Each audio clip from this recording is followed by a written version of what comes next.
안녕하세요. JD부장수의 소장 조담입니다. 오늘은 테슬라가 가격을 낮춰 알 수 있었던 것은 이라는 주제로 말씀드리도록 하겠습니다. 2023년 7월 4일 수요일 화요일 시황입니다. 2023년 7월 JD부장구수 25기 모집을 합니다. 주식 강의인데요.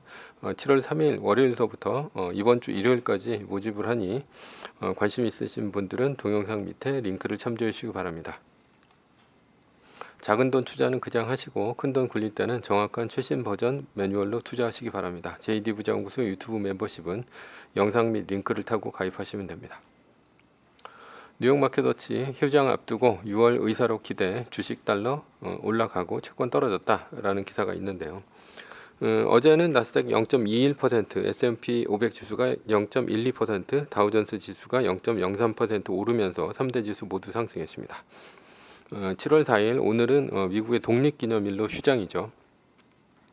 메인 이슈입니다. 테슬라가 가격을 낮춰 알 수 있었던 것은 원유 가격이 빠지고 있습니다. 그래서 사우디아라비아가 100만 배럴 감산을 연장을 했습니다. 원유 가격이 빠지는 이유는 중국의 디플레이션 때문입니다.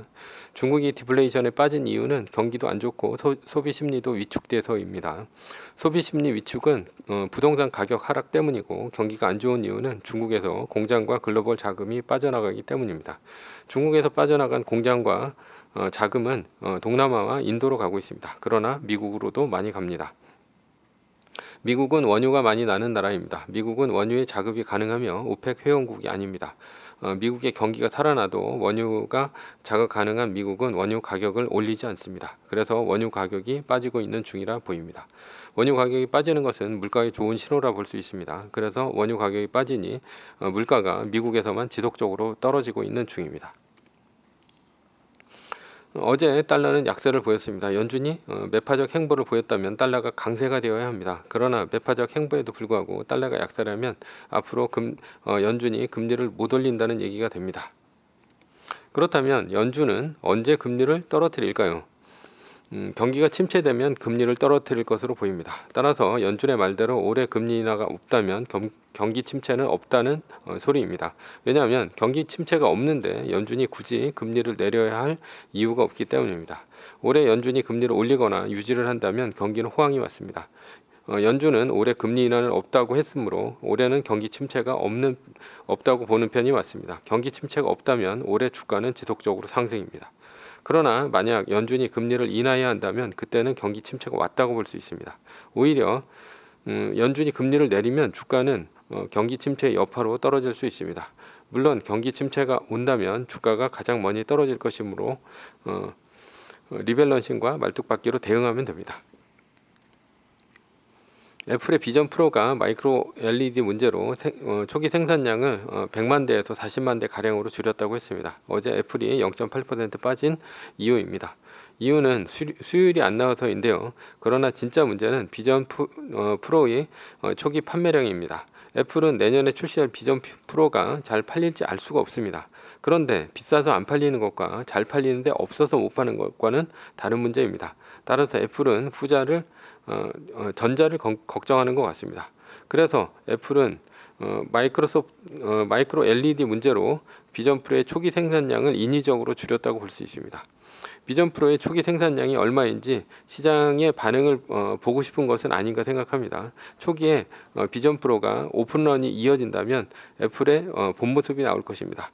즉 오픈런이 이어지고 비전 프로의 생산량이 급격히 난다면 애플은 페이크를 쓴 것이 확실합니다. 원래 애플의 작전이 그렇습니다. 실적 발표 전에 악재를 흘려서 어닝 쇼크가 될 것을 우려해 월가에서 애플의 실적을 낮게 잡게 만들고 이후 예상보다 좋은 실적을 발표하며 그 어닝 일에는 주가를 끌어올리는 어닝 서프라이즈 방식입니다.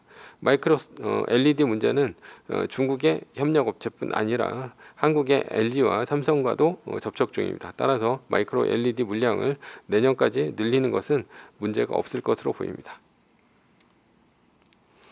테슬라가 2분기 46만 6천 대를 인도해 주가가 약 7%가량 올랐습니다. 예상치인 44만 5천 대를 크게 웃돌았습니다. 어제 테슬라를 비롯한 전기차 관련 주식이 모두 크게 올랐습니다.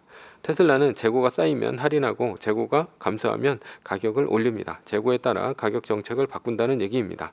이렇게 할 수 있었던 것은 딜러를 통한 판매가 아닌 온라인으로 판매를 테슬라가 하기 때문입니다. 그래서 가격 정책을 테슬라는 유연하게 할 수 있습니다. 이러한 방법은 시장의 반응을 바로바로 알 수 있습니다. 수요는 있으나 비싸서 못 샀던 사람들에게 가격을 할인합니다. 그러면 전기차를 사고 싶어도 비싸서 못 샀던 사람들이 전기차를 사게 됩니다. 테슬라가 이러한 가격 정책을 쓰며 알 수 있었던 것은 바로 가격을 낮추면 전기차의 수요는 충분하다는 것이었습니다. 테슬라의 시가 정책은 앞으로도 지속될 것입니다. 테슬라의 가격 정책으로 테슬라, 비아디를 빼고는 모두 패자가 될 것으로 보입니다. 오늘 다른 전기차 기업이 반짝 올랐습니다. 그러나 기가 팩토리가 있어 대량 생산이 가능한 테슬라가 가격을 낮추면 다른 전기차 기업은 수익성을 맞추기 힘듭니다.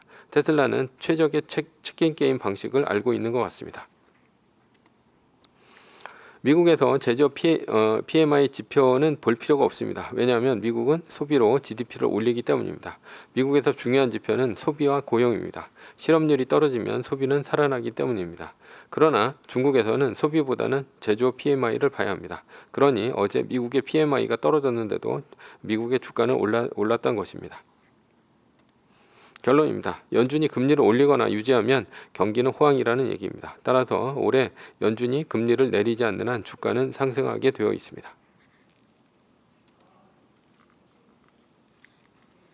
서브 이슈입니다. 장기 투자와 단기 투자로 부자가 되는 방법. 주식은 장기 투자할 주식과 단기 투자를 할 주식이 있습니다. 그렇다면 어떤 것은 장기 투자를 할 주식이고 어떤 주식은 단기 투자를 할 주식인가요? 장기 투자할 주식은 지수와 세계 1등 주식이고 단기 투자를 할 주식은 그 외 세상의 모든 개별 주식이라고 볼 수 있습니다. 첫 번째, 장기 투자를 할 주식입니다. 장기 투자는 꾸준히 우상향하는 주식입니다. 주식은 그 전에 아무리 좋았어도 꾸준히 올라간다는 보장이 없습니다. 그런 면에서 마이크로소프트는 지속적으로 세계 1등에 도전하는 주식이라는 점에서 대단합니다. 2000년대 초반에 세계 1등을 하고 2014년까지 박스권에 갇혀 있다가 2020년 이후 세계 1등을 꾸준히 도전하고 있습니다. 그러나 대부분 세계 1등에 올랐던 주식이라도 GE, 엑손모빌처럼 한번 떨어지면 세계 1등에 복귀하기 힘듭니다. 그래서 저는 개별 주식을 대부분 믿지 않습니다. 즉 대부분의 주식은 꾸준히 우상향한다고 믿지 않습니다. 따라서 장기 투자를 할 주식은 지수 외에는 없다는 것이 제 생각입니다.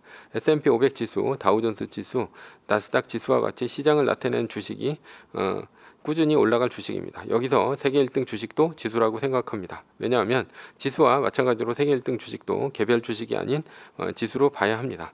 위에 S&P 500 지수, 다우존스 지수, 나스닥 지수 등은 주식이 빠지면 지수를 편출입하는 주체가 있습니다. S&P 500 지수 같은 경우는 S&P가 하죠. 그러나 세계 1등은 오히려 인위적인 조정이 아닌 시장 스스로가 보이지 않는 손에 의해 편출입을 합니다. 이것은 S&P와 같은 인위적인 그룹이 없다는 얘기입니다. 그런 면에서 S&P 500 지수, 다우존스 지수, 나스닥 지수보다 훨씬 더 시장에 가까운 주식이라 할 수 있습니다. 왜냐하면 세계 1등 주식은 시장 스스로 주가 지수를 1등으로 편출입하기 때문이죠. 지수는 모두 장기 투자 대상입니다. 왜 장기 투자 대상일까요? 첫 번째는 우상향입니다. 지수는 꾸준히 우상향합니다. 우상향하는 이유는 첫 번째가 인플레이션인데요. 세계 중앙은행들이 돈을 풀어 돈의 가치는 낮아집니다. 따라서 인플레이션으로 부동산, 금 등 실물 자산의 가치는 높아집니다. 그 중에서도 가장 많이 오르는 것이 바로 주식입니다. 만약 주식이 꾸준히 떨어진다면 자본주의는 망했다고 봐야 합니다. 한마디로 지속적인 인플레이션이 있고 화폐 가치가 떨어집니다. 그로 인해 주식의 가치는 높아지는 것이 자본주의의 원리입니다. 두 번째는 파괴적 혁신인데요. 마르크스는 자본주의가 내부의 모순 때문에 스스로 망한다 했습니다. 내부의 모순은 자본가가 노동자의 노동력을 착취하여 이윤을 얻는다고 보았습니다. 그러다 생산성이 떨어지고 모든 기업이 출혈 경쟁을 하고 과잉 생산으로 더 이상 잉여가 발생하지 않으면 대공황이 오고 자본주의는 망한다고 생각한 것입니다. 일정 부분 맞는 말입니다. 한국의 내수시장에서 과자를 파는 기업이 있다고 칩시다. 한국의 인구는 유한하고 과자를 먹는 사람들은 더 이상 늘어나지 않습니다. 그래서 주가는 크게 올라가는 것이 한계가 있습니다. 그러나 마르크스가 간과한 것이 있습니다. 그것은 바로 파괴적인 혁신입니다. 산업혁명 이후 자본주의는 파괴적 혁신으로 생산성을 높여왔습니다. 전기혁명, 컴퓨터혁명, 인터넷혁명, 스마트폰 혁명 등으로 생산성을 높이고 구매력을 높여 자본주의 모순을 극복한 것입니다. 물론 여기에 닷컴 버블이나 금융위기와 같이 큰 폭으로 주가가 솟았다가 꺼지는 일도 있었습니다. 그러나 그러한 버블이 오히려 새로운 시대로 가는 자양분이 되었고 자본주의는 항상 위기를 극복해 큰 성장을 이뤄냈습니다. 따라서 자본주의 혁신 덕분에 지수는 꾸준히 우상향합니다. 두 번째는 주가 조작인데요. 개별 주식은 상장 폐지가 되거나 누군가 사기를 치거나 인위적인 조정을 할 수 있습니다. 따라서 믿고 장기 투자를 할 수가 없습니다. 꾸준히 오르던 주식이 어느 날 갑자기 하한가를 맞고 떨어지는 일이 비일비재합니다. 그것은 주가 조작일 수도 있고 분식 회계일 수도 있고 경영진의 일탈 때문일 수도 있습니다. 그러나 지수는 주가 조작 가능성이 없습니다. 만약 주가 조작이 있었다면 세계 1등 주식은 뉴스가 나오기도 전에 세계 1등 자리에서 이미 떨어져 있을 것입니다. S&P 500과 같은 기업에서는 일부 기업의 주가 조작이 있었다면 500개의 기업이 있으므로 일부 타격이 있겠지만 바로 편출될 것입니다. 따라서 주가 조작에서 안심을 할 수 있어 장기 투자가 가능합니다. 왜 지수에는 장기 투자를 해야 할까요? 개인은 장기간 투자를 했을 때 지수를 이기지 못하기 때문입니다. 가끔 워렌 버핏, 피터 린치와 같은 천재들이 시장을 이깁니다. 그러나 우리 개미들은 워렌 버핏과 피터 린치 등이 아닙니다. 일개 개미는 그럴 만한 머리도 지식도 결단력도 없으니 시장을 이기지 못합니다. 따라서 개미는 지수에 투자하는 것이 맞습니다. 장기 투자는 어떻게 투자를 해야 할까요? 워렌 버핏은 가이코에 투자를 했고 큰 돈을 벌었습니다. 가이코 투자에서 중요한 장기 투자 원칙을 하나 발견했습니다. 바로 복리 투자인데요. 매년 6%씩 버는 주식을 떨어질 때 사서 30년간 투자를 하는 것과 비싸게 사더라도 매년 18% 이상의 수익을 올리는 주식을 30년간 들고 가는 것 중 어떤 것이 이득일까요? 결론은 당연히 후자가 이득이라는 것입니다. 따라서 예전에는 버핏도 벤자민 그레엄의 말처럼 담배꽁초와 같은 주식을 싸게 사는 것을 선호했습니다. 그러나 버핏은 좋은 주식을 좋은 가격에 사는 것으로 투자 원칙을 바꾸었습니다. 이 얘기는 세계 1등에 들어갈 때 언제 들어갈까 고민할 필요가 없다는 얘기입니다. 그런 면에서 지수보다는 세계 1등에 투자를 해야 합니다. 왜냐하면 S&P 500은 10년 평균 수익률이 약 9.1%에 불과하지만 세계 1등 주식은 25%에 달하기 때문입니다. 이것이 워렌 버핏의 복리 투자 원칙입니다. 버핏은 2016년 5월에 애플을 최초 매수했습니다. 당시 애플은 세계 1등 주식이었고 그때를 생각해보면 꽤 비싼 주식이었음에도 애플을 산 것은 좋은 주식을 좋은 가격에 들어가 장기 투자하는 것이 더 이득이라는 것을 알았기 때문입니다. 워렌 버핏도 세계 1등에 투자하고 있는 중입니다. 왜냐하면 워렌 버핏의 투자 포트폴리오 중 애플의 비중이 가장 높습니다. 지수에 투자했다면 어떻게 대응해야 할까요? 철저히 가격으로 대응해야 합니다. 우리는 워렌 버핏이 아닙니다. 워렌 버핏의 장기 투자하던 주식을 팔 때의 원칙입니다. 회사의 기본적인 비즈니스 모델이 바뀌거나 회사의 경영진이 바뀌거나 회사의 재무 상황이 악화되거나 회사의 주가가 지나치게 높아지거나 투자 목표를 달성했을 때입니다. 그러나 우리는 장기 투자를 하면서 위의 경우를 알 수 있을까요? 비즈니스 모델이 바뀌었는지, 경영진이 헛발질을 했는지, 재무제표도 못 보는데 그것을 보고 판단을 할 수 있는지, 지나치게 주가가 높은지, 투자 목표를 달성했는지 이런 것들 등등은 개미의 짧은 소견으로는 모두 알 수 없습니다. 따라서 개미가 알 수 있는 범위 내에서 투자 원칙을 정하면 됩니다. 그것은 철저히 매일매일 변하는 세계 1등 주식의 가격에 따라 매뉴얼로 대응하는 것입니다. 리밸런싱, 말뚝박기, V자반 등 리밸런싱을 쓰며 주가가 떨어질 때 팔고 모아가며 오를 때는 수익을 지켜보면 됩니다. 만약 세계 1등이 바뀌면 새로운 1등으로 주저없이 바꾸면 됩니다. 주관적인 지표는 필요 없습니다. 객관적인 숫자로 대응하면 되는 것입니다. 두 번째는 단기 투자할 주식입니다. 단기 투자 주식은 지수와 세계 1등을 제외한 모든 개별 주식이 대상입니다. 장기 투자는 시장에 투자하고 단기 투자는 모멘텀에 투자하는 것입니다. 왜 개미들은 단기 투자에 뛰어들까요? 포모 때문입니다. 포모는 다른 말로 말하면 탐욕입니다. 그리고 시장을 이길 수 있다는 오만입니다. 그러나 우리는 대부분 단기 투자를 합니다. 왜냐하면 대부분 주식 투자에 뛰어드는 사람은 돈을 벌 수 있다는 오만과 탐욕이 가득하기 때문입니다. 왜 지수를 제외한 모든 주식은 단기 투자를 해야 할까요? 지수와 반대의 성격을 가지고 있기 때문입니다. 첫 번째는 꾸준히 오르는 주식은 없습니다. 아무리 세계 1등에 올랐던 주식이라도 혁신이 없다면 주가는 떨어지고 다시는 회복을 못합니다. GE, 엑슨모빌, 페트로차이나 등 한때 세계 1등을 했었지만 다시는 그때 가격을 회복하지 못하고 있습니다. 가격이 넘었어도 절대적인 수익률은 세계 1등 주식에 현재 세계 1등 주식에 훨씬 못 미칩니다. 따라서 하나의 주식을 사서 장기 투자를 했더니 돈을 벌었다는 것은 아주 운 좋은 경우입니다. 운에 우리의 인생을 맡길 수는 없습니다. 두 번째는 주가 조작인데요. 개별 주식은 분식회계, 주가 조작 등이 사건이 언제 일어날지 모릅니다. 개미는 알 수 없고 떨어진 이후에나 뉴스를 보며 알게 됩니다. 세 번째는 개별 종목의 매수 매도 시점을 알 수 없습니다. 개미는 오를 때 사고 떨어질 때 팝니다. 또는 오를 때 사고 떨어지면 버팁니다. 그래서 개미는 항상 원금 회복이 목표입니다. 원금 회복이 목표에서는 부자는커녕 쪽박이나 안 차면 다행입니다. 네 번째는 원칙, 노력, 실천, 지능 부족인데요. 개미가 주식이 오르면 사고 떨어지면 파는 이유는 무엇일까요? 왜냐하면 일개 개미가 워렌 버핏과 같은 투자 원칙이 있을 리가 없기 때문입니다. 워렌 버핏의 투자 원칙이 있다 하더라도 주식을 분석할 머리도 없고 분석하려는 실천도 노력도 정보도 없기 때문입니다. 워렌 버핏은 세계 최고의 주식 전문가이고 통찰력이 있습니다. 재무제표를 분석할 팀도 있고 돈도 있으며 투자한 기업 경영진에게 전화를 걸어 그 회사 사정을 훤히 알 수도 있습니다. 그러나 일개 개미가 워렌 버핏과 같은 주식 분석과 결정을 한다는 것은 어림도 없는 소리입니다. 대부분 뉴스나 지인 등에 의해 정보를 접하고 오르는 주식을 탐욕으로 삽니다. 그러다 떨어지면 팔아서 손실을 확정 짓거나 존버에 들어갑니다.